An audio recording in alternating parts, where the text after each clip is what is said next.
ছোট্ট রাখাল নয়ন, বয়স আনুমানিক 11-12।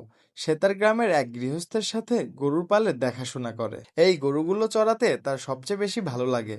নয়নের স্বপ্ন সে একদিন 100 গরুর মালিক হবে। তার মায়ের ইচ্ছা ডোয়া ও মেঝে পাকা নয়নের জন্য একটা ঘর করবেন।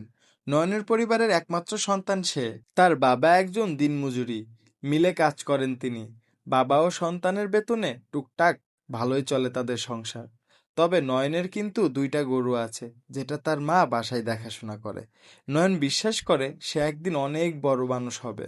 নয়ন প্রতিদিন যখন খোলা মাঠে গরু চড়ায়, সে শুধু ঘাস খাওয়া দেখে না, সে খেয়াল করে কোন গরুটা সুস্থ, কোনটা বেশি দুধ দেয়। তার ছোট্ট মাথায় সে সবসময় একটা হিসাব কষে।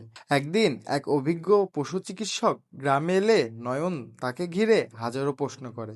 চিকিৎসক ছেলেটির আগ্রহ দেখে অবাক হন এবং তাকে কিছু প্রাথমিক চিকিৎসার কৌশল শিখিয়ে দেন। অদূর ভবিষ্যতে আশা রাখাই যায় নয়ন একসময় তার এক পাল গরু নিয়ে মাঠে চড়াবে।